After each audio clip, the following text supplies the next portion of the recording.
Welcome to the Schmoopydady streaming experience. I'm your host, as per usual, Schmoopydady. In case the first time you're watching the stream, the VOD of the video on YouTube, I'm a monthly Hearthstone Wild Legend player who typically hits Legend first of the month, and after that I goof off. When I goof off, I play your decks. And I'm probably going to play some decks tonight, but first I have a big old yap to do about the latest Wild Balance patch and just patch in general for the game of Hearthstone. This is a big one. Normally, when they touch Wild, they try to touch Wild somewhere within the second expansion of an 3-expansion cycle. So this is an early patch, and not without warrant, not without merit. I think they needed to step in and address a couple of decks. I could probably do with a little bit of balance. Let's start with just like things that we know will start impacting Wild. Not all of these are very Wild specific. In fact, some of them aren't that big a deal at all. Flickering Lightbot is surprisingly going to be, I think, Wild impactful. This hits Libram Paladin specifically as a deck that plays Flickering Lightbot and takes advantage of it. Going from 3 mana to 5 mana is a big hit to Libram Paladin, which will leave Reddit rejoicing. Singalong Buddy going from 2 mana to 3 mana. Yes, it gets a stat increase, but all the same. This is going to hit Imbue Mage. That is going to slow down your Singalong Buddy Reckless Apprentice combo from turn 6 to turn 7, unless they have the coin or they're smart enough to run a single timeline accelerator. So that is going to slow down getting blown out by Imbue Mage. I think that's a positive for the Wild format. I'm a little sad to see Narlex go to just your first dragon each turn costs 1. Super lame, actually. I think there's some really cool Reno Druid builds that you can make that were like Reno Dragon Druid that were playing some cards that you wouldn't normally be able to play, and now it's completely unfucking playable. So I don't expect to see Narlex in any form in Wild ever again until he gets reverted or they just leave him as he is. Salad Dressing, a.k.a. Shaladrosil, going from 7 to 8 mana. The only Wild deck that's really playing this seriously in a widespread way is Miracle Rogue. And in Miracle Rogue, we are making it 0 anyway with Swift Scale Trickster. So, yes, it means you can't prep it on 5 and then, play it for what it is and get your 5 pieces with prep. So there are definitely some, it is a nerf. It is going to slow down how it's used in some places, but I don't think it's that big a nerf. I personally play this in Astral Communion Druid. This does make it harder to corrupt. Before, Sleep Under the Stars would corrupt it, and now Sleep Under the Stars does not corrupt it. So that obviously makes it a little bit worse, but the card's kind of still busted. So in Astral Communion Druid, you usually have plenty of mana. So the decks that are going to play this are going to kind of keep playing this in Wild, or at least we have ways to cheat it out so that it's not that impactful a nerf. I'm not going to say it doesn't hurt. There are definitely going to be some like fringe decks that were taking advantage of this card that won't run this at all now because it's hard to corrupt with an 8 or a 10 drop, but at the same time, it wasn't seeing a ton of play, so not a huge impact in Wild overall. Mostly like a pet card for me. Ordering in the Court to 4 mana. Holy shit. I think this kills Call to Arms straight up. At least in the way that we know it and how it works. There are some decks that are a little bit like Jazz. Like their draw order doesn't matter that much. The way that they're built, you can kind of figure out a line and scam your way through it with the cards that are given to you on the cards that you top deck. There are some cards that are just like, they just gas out. Like they are what they are. You blow your whole hand. You rely on top decks. You live or you die. There are some cards that run like butter. My Odin Warrior is a good example, in my opinion, where it's just draw after draw and you can touch every card in your deck, even though it's a control deck. Order in the Court for Call to Arms Paladin was an opportunity to go get your top end and have it ordered in a specific way that you want and you could predict and you could plan. And so hitting Order in the Court and then doubling its mana does a lot of things to Call to Arms Paladin for my money. For example, a powerful play that's not entirely uncommon that Order in the Court could do is, let's say you're going second as the Call to Arms Paladin. and you're facing a 30 card Shadow Priest that's playing the pirate package. And they have a 1-drop pirate that pulls a Parachute Brigand, that pulls a Parachute Brigand, that pulls patches. Immediately, you're facing down 6 power, and you think, oh my god, all right, I'm already getting blown out. But you have Order the Court in your hand from the mulligan, because you keep it, because it's like your best card. Right? They play, let's say, I don't know. They play, Papercraft Angel, ping you. Now they got 5 minions on board. Not a big deal yet. They hit you. Blah, blah, blah. Your turn 2 comes around. You can play Order in the Court, and you can go get Beam. If they flooded the board, you could beam them out. If you want to and you feel super safe, you can even wait till turn 3 to do Order in the Court, coin, showdown, and then beam, and then blow them out. Like, just the machinations that the deck had, the options that the deck had, all revolved around, hey, I can go get my top deck and my beams whenever I want. And now they can't get them whenever they want anymore. So, like, yeah, could you play Call to Arms and then just try to play, like, straight up just, like, mull for Call to Arms and then just always have Call to Arms on 4 and think that that's going to win you the game? You can kind of play it that way. But I think at this point, if you're going to play a card, I think you almost look at Ursine's Maul before you do Order in the Court. I don't think this card is as good anymore. I wish we hit Holy Wrath a little bit more. I think the Holy Wrath lines get a little bit trickier with Order in the Court at 4. A big part of Holy Wrath used to be that we could do something like Christology, Find Finley, Order in the Court, immediately draw a Ceaseless Expanse, and then Finley, send it to the bottom of your deck so that you could go fish it out with a Dredge and a Holy Wrath to win the game. And now that play went from like 4 mana to now you have to wait until 6 mana in order to pull it off. It's another instance of like, okay, this is a cog that's now broken in the machine of the decks. So I think this is a significant nerf. I'm interested to see if it's a big enough nerf that it like actually does slow down Holy Wrath Paladin. That'd be my one worry. But I do think that Call to Arms is in trouble. Is it going to be completely unplayable? It might be tier 3 hipster stuff, but it's not the best deck in the format anymore. Nowhere close. And I think this is the kind of nerf that actually leads me to believe that the 30 version is probably now better than the XL. Because I think the XL was really leaning on 2-mana Order. 2-mana Order was like your best play on 2 a lot of times. So this is a pretty significant nerf in my mind. Oh yeah, and Uther Paladin, I don't think Uther Paladin stands a chance with this at 4. There's no shot. It's way too slow.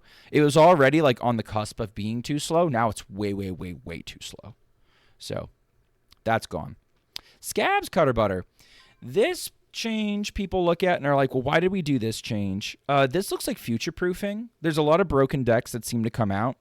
Broken combo decks that are, either APM intensive or just generally just not interactive solitaire-esque decks that are combo decks that come out of Rogue, and Scabs Cutter Butter is usually somewhere on the scene. Ironically, it wasn't even that big a deal when it involves Juggler or Phoenix Rogue, because there was a Scabs version, but the Scabs version was slower than the actual most popular double Phoenix, double Juggler Umbra list. But it could get you like a turn faster. I think the devs were just tired and just said, you know what, let's future-proof. As fun as Scabs has been, as many decks that don't actually use Scabs for nefarious purposes, things like Reno Rogue, or some other decks where they just, Scabs is just in there just to sort of cheat mana and do wholesome things. This nerf is just future-proofing so that if some other busted combo deck comes out, Scabs is not on the scene anymore. Cost 2 less? I mean, I'd have to be a Rogue main to really grasp how big a nerf that is. I feel like it could be worse. It's only 1 less. We still use Prep, and Prep used to reduce by 3 and now only reduces by 2. I don't know. Give it some time to percolate. Wouldn't shock me if Scabs still pops up in some fringe cases. it's just not going to be as busted as it used to be. But I feel for some people who feel like their favorite toys keep getting taken away from them. Amongst the, like, you know, the honest Draka enjoyers, you know, the combo rogue players. But yeah, I think this is just sort of for the best of the format for now. Because honestly, like, it's a game and it's a populace that doesn't typically, you know, we're a little bit biased against those decks, to be completely honest with you. It's not Yu-Gi-Oh! It's not like some other decks, some other card games where they're a little bit more accepted. So I agree that it's not necessarily 100% fair, but that's kind of where the state of play is. And it is frustrating for people, and I get that. Void Touch the Tendant to 2 mana. Okay, so there's 2 ways to take this. You could take this as, hey, maybe the card is dead. And then I watch a bunch of Wild streams. I didn't catch any OTZ, but I was catching some KVLT before I signed on. And over half his opponents are Priest. And they're Shadow Priests, and they're still playing Void Touch the Tendant. Void Touch the Tendant is a 2-drop. You know what is a big weakness for the Shadow Priests of the world? 2 drops. So Void Touch Attendant just becomes like, hey, when you should properly play this is like on 1 once you've made a giant board. Then you dropped your Void Touch Attendant on 2, and now your giant board starts dealing damage. So I think it is definitely a nerf. It's not going to be as easy to pair Void Touched up with Burn. So it's going to be harder to sort of sandbag her and then drop her and then have Burn over the top. That being said, this card still seems playable, and Shadow Priest still seems very, very playable. So something to keep in mind. This is still okay, and to be honest, I know I say that too often, but to be honest, Shadow Priest being playable in the format I think is a good thing. Aggro I think is a good thing for the format, because we do have things that need to be kept in line. Serenite Chain Gang, altered back to its original text to break the Velen combo. Not the biggest deal for me. I kind of liked having the Velen combo in a deck as a cheap way to get wins, but it was a cheap way to get wins. There are some decks that just did not have a solution for Velen in their deck. And it was frustrating for them because they're just like, oh, well, you know what? I can't beat Velen. In my opinion, if you're playing any kind of slow deck, you absolutely should have some solution to Velen in your deck. If you're playing a combo, you should be able to kill over and or through Velen, no problem, or bring some tech W in order to be able to do so. And if you're an aggro deck, you should kill fast enough that Velen is irrelevant. But if they do get Velen down and they win, then they win. I think that's fair. Reddit hated it. This is a Reddit nerf. Good for you, Reddit. You got Velen changed. Okay, nice job. Everburning Phoenix, banned for obvious crimes against humanity. They will change it when it comes back. Grove Shaper. I have seen so many people completely oblivious as to why Grove Shaper was changed. Everburning Phoenix and Grove Shaper are both cards that enable a otherwise impossible to play AP. Well, I shouldn't say otherwise impossible to play. Grove Shaper enables an impossible to play otherwise infinite mill deck. So basically, you play Floop Skloop, you play Naturalize, and you play one other spell that kills a treant produced by Grove Shaper. And you have an infinite combo where you can Naturalize and then, like, you know, Amulet, but don't use Amulet. Like, Naturalize, Amulet, Naturalize, Amulet, Naturalize, Amulet. You stay mana neutral, and you get to basically spam whatever card kills a treant and Naturalize and mill your opponent for literally $1 billion. What people don't realize, and I've had to explain to standard players who watch my stream, is there are players who use cheating to remove the animations from the game of Hearthstone. So whether you realize it or not, animations are a limiting factor on how many cards you can play in a turn. There are a lot of animations that don't let you actually advance or do anything until the animation is done. For example, consider Brawl in Warrior. It has one of the slowest, in my opinion, animations there are, where you have to see who wins the brawl before you can even think about playing another card. With Grove Shaper, the naturalized animation is slow. Basically, every animation is slow, but if you eliminate the animations, that's not a problem. You can play as many naturalizes in a turn as your reflexes allow you to, which is a fuckload. Everburning Phoenix, the damage was in like hundreds. If you got rid of the animations for the Knife Juggler deck, the hundreds, basically infinite damage. So Grove Shaper, it was the mill deck a good deck? No. But this is just them being proactive, future-proofing. They don't want to have to go in and ban this later and change this later. So they said, fuck it, let's just get rid of it so that they can't do it. I've seen some people say, well, that deck wasn't even good. And I haven't even seen it. I died to it last week. Somebody was animation cheating. So it was in the forefront of somebody's mind. And if they, ban a bunch of Everburning Phoenix players and then the players all shift over to, let's do the Grove Shaper deck. Is the Grove Shaper deck worse? Yes. But I think they just didn't want to fucking deal with it. So they got rid of it. Good change. As far as other things that end up impacting Wild, the only other thing I would really focus on, this is fine. I like this card. I like this card for Wild decks. There's some Wild decks that like it. I don't mind this for hipsters. People are trying to do like an infinite damage imbue priest thing. It doesn't work. It's complete dog shit. Don't listen to them. Don't let them make you craft Beardo. Okay, don't fucking do it. But Spirit of the Caldori, we were already kind of sniffing this card in Shadow Priest because we have Papercraft Angel. We use our hero power a lot. The fact that they made it go from +2/+2 to +3/+3, it's making us have impure thoughts about putting stuff like idols, adoration in decks and things like that. So I'll show you what that ends up looking like. So those are our nerfs. Those are how they've impacted the Wild format, and as far as I know, how they would end up shaking out. What I want to show you now, and thank you for the raid, KVLT. Sorry I'm yapping and not talking to chat yet. And what I want to show you guys now are decks that I would focus on trying first in the new meta. So first things first, when I heard that Shadow Priest was getting nerfed, my mind leaped towards, does that mean that Questline DH is now like solidly the best deck in the meta? We are running Illidari Studies and One Consume Magic in the Lasagna version I grabbed from his West versus East lineup, but honestly, the Consume Magic is most useful in silencing a Void Touch Tendant. So not seeing as many Void Touch Attendants, or if this deck never has to see Shadow Priest ever in its life, this deck probably is up there with the best in the format. It's already one of the best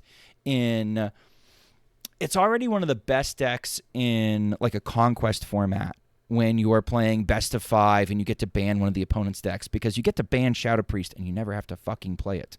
So I would keep an eye on this if Shadow Priest's rate of play drops. I'm not sure that it will.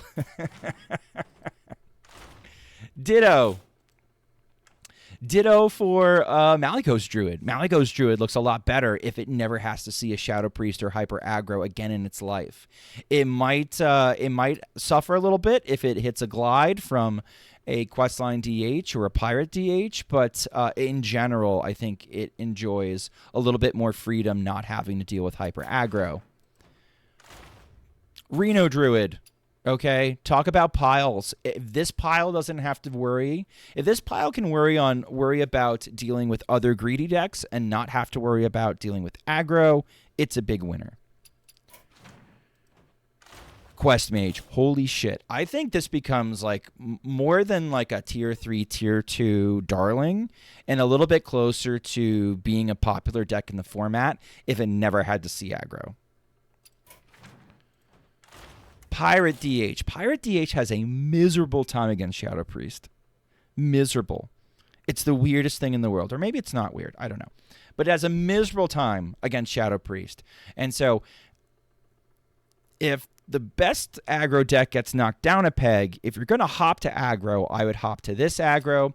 What it loses in speed, it gains in just pure stubbornness. like the anime shows where the main character keeps getting his ass kicked or her ass kicked, and they just won't give up, and they just keep like, you know, I'm watching Hunter x Hunter right now for the first time, right? And Gon just keeps getting his ass kicked, and then he's like, just by sheer force of will, he's winning people over, or he's staying in the fight. That's fucking Pirate DH, because it just keeps making 1/1 chargers that eventually you turn to some form of lethality. Like, just, you don't give up.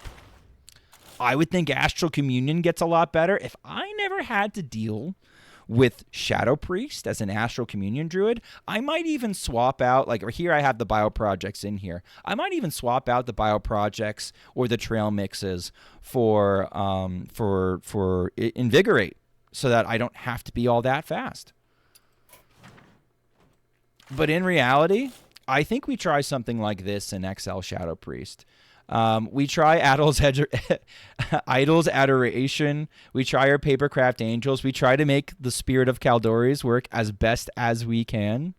And we go face. I took this one from one Marty, NHL fan one. This is what he was playing. So I would try this list, but there's a couple things that I would probably cut just because I'm a hipster and I like my pet cards. Note the Ethereal Oracle. Ethereal Oracle pairs great with Miracle Salesman. Just hold on to the snake oil and you'll go get all your burn. Okay. All right, so that is like my quick and dirty like decks I would try in the new meta, and why we made the changes that we made in Wild, and the ones in Standard that impact Wild and how they probably impact Wild. My yap is over. I'm going to start playing Hearthstone and taking viewer decks. But if you enjoy this content, please consider liking, commenting, and subscribing on my YouTube channel. I try to do one of these at least every 2 weeks, sometimes a little bit sooner than that when I feel like I see more significant changes. Actually, this is fine. This is fine what we're doing right now. Meta seems like very diverse. Shadow Priest seems fine, playable, like it's like barely missed a step. Some people have made the argument that it's like convinced people to play the card properly. It's just taking out the cheaters. Meta feels great. It feels like a dynamite patch. So super excited for that.